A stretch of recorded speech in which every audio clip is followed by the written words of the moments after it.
Oke teman-teman, selamat datang kembali di channel Pejuang NIP.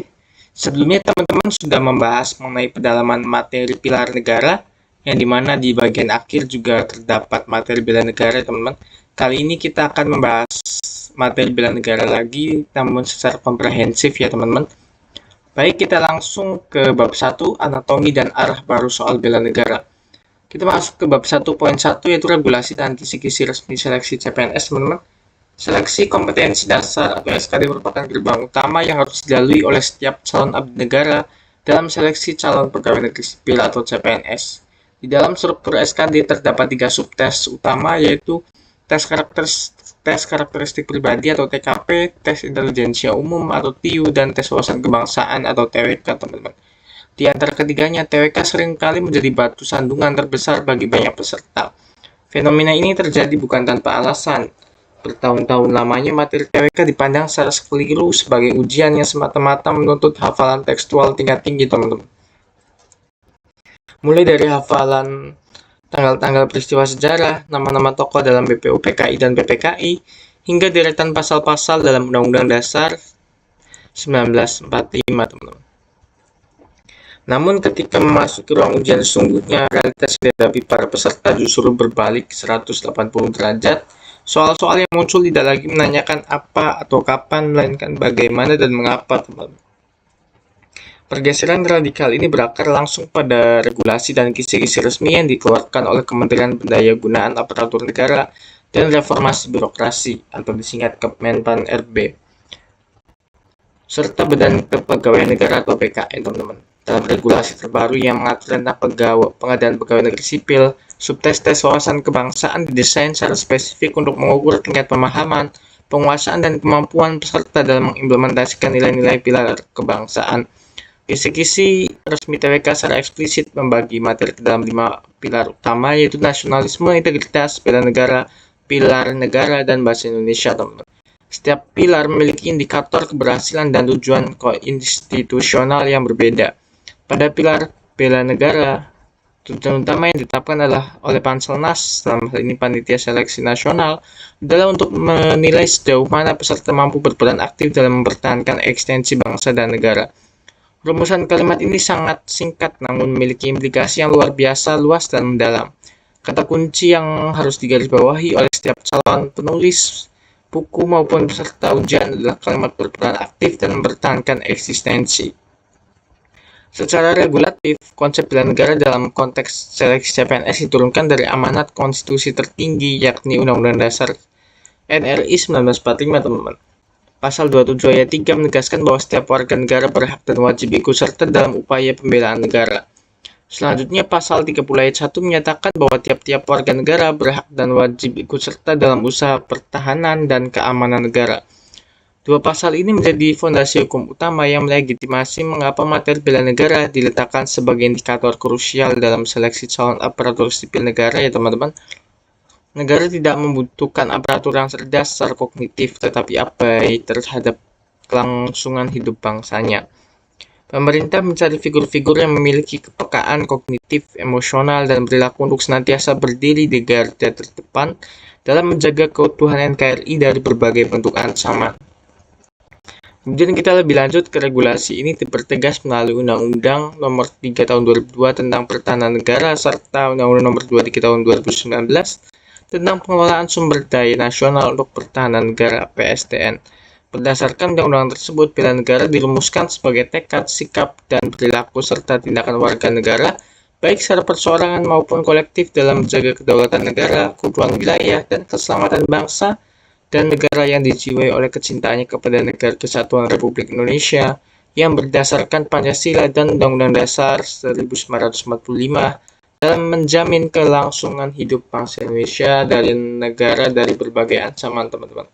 Ketika rumusan undang-undang ini ditransformasikan ke dalam bentuk soal ujian CPNS, para pembuat soal tidak lagi menguji hafalan peserta mengenai bunyi pasal atau nomor undang-undang tersebut. Hal itu sudah dianggap sebagai kompetensi dasar yang sudah diakui di bangku sekolah formal. Yang diuji saat ini adalah bagaimana seorang calon ASN memaknai esensi dari tekad, sikap, dan perilaku tersebut ketika dihadapkan pada dilema kehidupan nyata di birokrasi dan masyarakat, teman-teman. Kemudian pemerintah melalui Kementan itu menyusun kisi-kisi dengan target yang sangat jelas, yaitu menyaring talenta-talenta yang siap menghadapi tantangan global dan domestik modern. Oleh karena itu, pilar bela negara dalam kisi-kisi resmi tidak berdiri di ruang hampa. Ia sengaja dikaitkan dengan fungsi ASN sebagai pelaksana kebijakan publik, pelayan publik, serta perekat dan pemersatu bangsa sebagaimana diatur dalam Undang-Undang ASN nomor terbaru. Kemudian ketika seorang peserta ujian membaca soal bela negara, mereka harus menyadari bahwa materi ini dirancang untuk menguji kemampuan moral dan ketajaman analisis mereka dalam konteks bela negara non-militer atau nir-militer. Konsep bela negara nir-militer inilah yang menjadi esensi utama dari seluruh rangkaian soal TWK CPNS kontemporer. ASN bukanlah prajurit militer yang mengangkat senjata di medan perang untuk menghadapi agresi musuh secara fisik. ASN adalah pejuang linear di ruang-ruang digital, di meja-meja pelayanan publik, di laboratorium riset, di lini kebijakan fiskal, dan di pos-pos perbatasan terluar yang bertugas menghadapi ancaman kemiskinan, kebodohan, disintegrasi sosial, korupsi, radikalisme, serta disinformasi yang masif, teman-teman. Kemudian dalam memahami kis-kis resmi secara tekstual saja adalah langkah awal yang sangat tidak cukup. Penulis buku materi CPNS dan peserta harus mampu membaca arti dan maksud tersirat dari regulasi tersebut.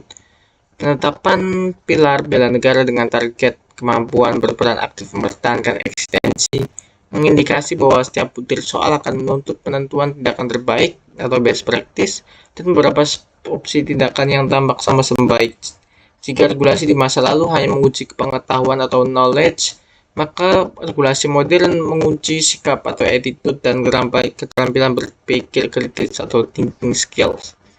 Dalam implementasinya di lembar ujian, hal ini diterjemahkan menjadi soal-soal bernarasi panjang yang mengadopsi struktur penulisan berbasis kasus, teman-teman. Oleh karena itu, penguasaan regulasi ini harus dijadikan kompas utama dalam menyusun strategi belajar, yaitu lupakan mode jembatan keledai untuk menghafal pasal demi pasal, dan mulailah membangun kerangka berpikir analisis dan berbasis pada nilai-nilai dasar bela negara yang telah diamanatkan oleh peraturan perundang-undangan, teman-teman.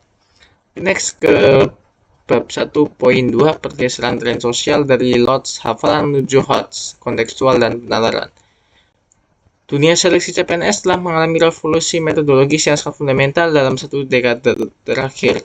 Salah satu lompatan terbesar terlihat pada restrukturisasi model soal dari yang semula berbasis lower order thinking skills atau LOTS bergeser secara total menuju higher order thinking skill atau HOTS.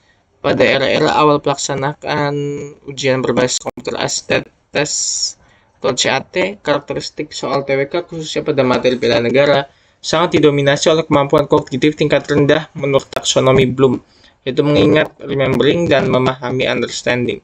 Soal-soal pada zaman itu memiliki pola yang sangat klise dan mudah ditebak.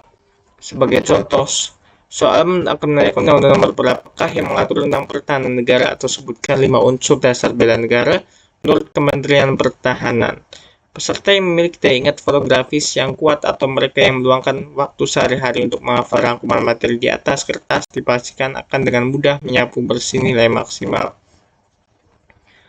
Namun pola instan tersebut kini sudah menjadi sejarah kuno sejak beberapa periode seleksi terakhir hingga pelaksanaan terbaru panitia seleksi nasional secara sadar dan struktur telah mengeliminasi hampir seluruh tipe soal yang bersifat hafalan langsung.